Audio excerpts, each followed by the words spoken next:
All right, so I'm going to cover a quick little course in how to cap a tooth that has a fracture to it. So we have different types of fractures on these teeth. An Ellis fracture just involves the top of the enamel. It's generally not painful. Our Ellis 2 and 3 fractures tend to have a little bit of the yellow in there. That's when they go down to the dentin and then they get into the pulp respectively on a 2 or a 3. Those can be rather painful, and they tend to get even more painful when subjected to air. So those are the type of tooth fractures that we're going to fix in the ED. Ellis 1 is something that would be fixed by a dentist outpatient, but in Ellis 2 or 3, we're going to be treating this for pain in order to preserve the function of the tooth, but essentially we're just buying a couple of days so that they can follow up with their dentist in a less emergent setting. So we have two different products that we use to help preserve the teeth. The first one being Dycal. This is a calcium hydroxide substance. This is non-toxic to your to the pulp, but it's weak and it won't hold any kind of strength. If you just put a little bit of this Dycal on there, the first time the patient, swallows, touches it with her tongue, whatever, it's going to fall right off of there. The other product that we use is called Limelight. This is a type of adhesive that's a UV cured resin. It gives us a very good, solid, durable cap for this tooth, but it's toxic to the dentin and the pulp, so we can't put this directly on top of that. So what we'll do is we'll put a thin layer of Dycal immediately over that lesion, and then we'll cap that off with the Limelight. All right, so my first step in doing this is going to be obviously looking for other injuries associated with this. We want to make sure that if there is a fractured tooth, that the part of the tooth that is fractured is not ending up in the patient's gum and going to be causing issues and infection as soon as they start to walk out the door. So all other wound care needs to come first, and this is going to be probably one of the last things we do before they go home for the day. All right, so first thing that I want to do is I'm going to use, this is called a stellate, and this is going to be really helpful. It's found in our dental box to help apply this Dycal.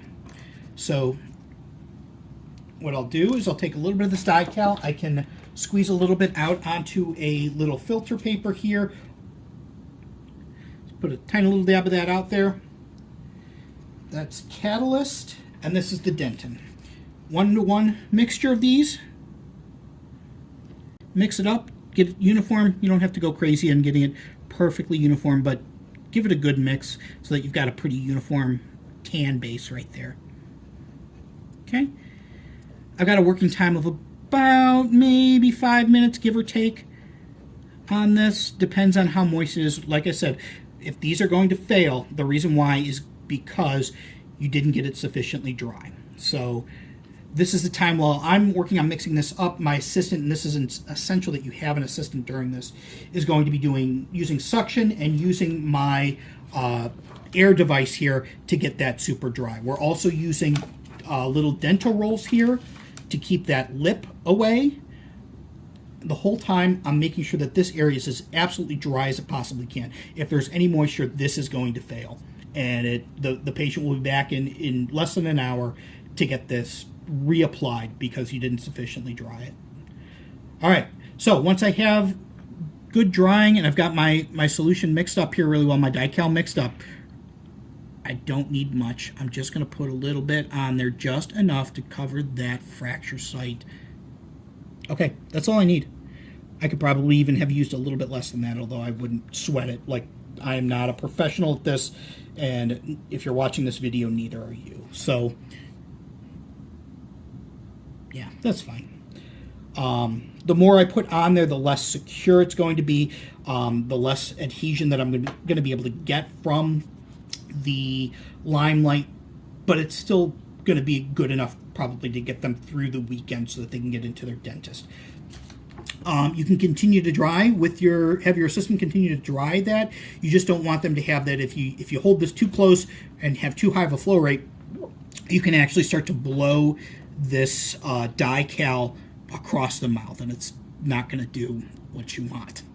So just have them continue to blow it. It'll settle on there nice and smooth, And remember, like I said, all we need is a tiny little dab to cover that lesion. We don't need to worry. We don't want to have that entire end of that tooth covered, because that's going to give less place for that limelight to adhere to.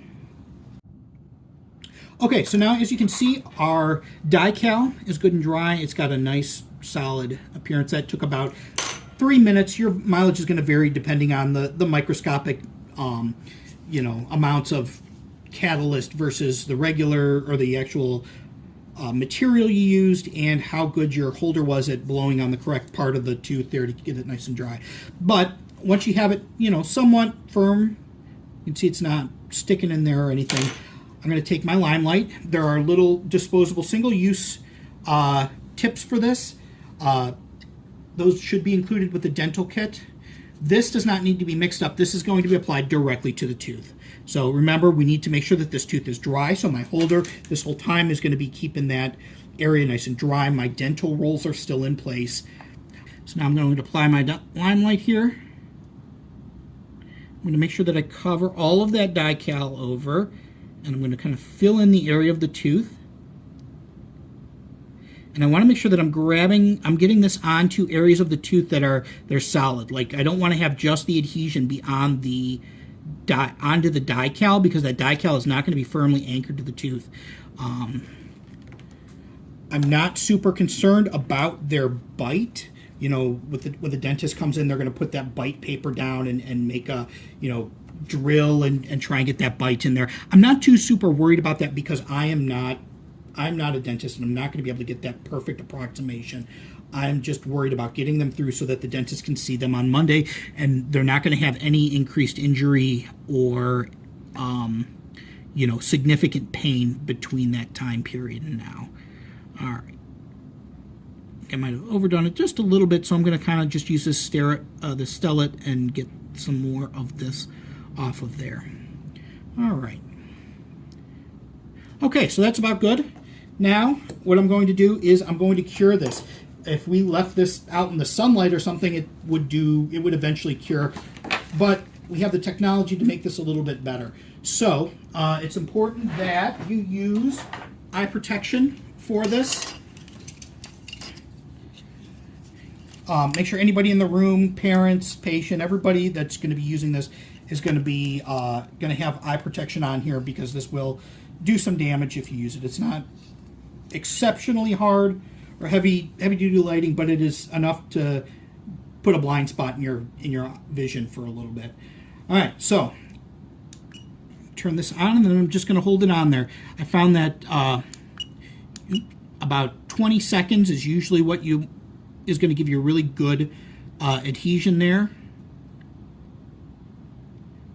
This defaults to a 10-second. I'm just going to fire it again for another 10 seconds.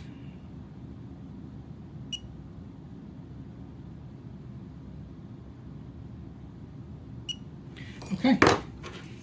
And as you can see, that's hardened up, and now I've got a solid cap on there. You can see, and I'll take my Starrett here and I'll pry that off of there. You can see how solidly that is on that tooth. That's with just 20 seconds of cure time.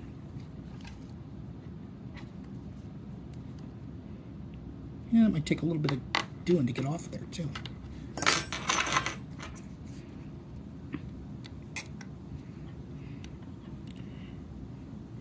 So yeah, while this is just a temporary fix, it is a pretty good temporary fix. So no major complications of this. You can use this Limelight again, like we talked about, to build essentially braces on that for if you have significant number of teeth avulsed out of there. And that's probably something that you would want to have somebody who's more comfortable with the procedure in there the first time you do it.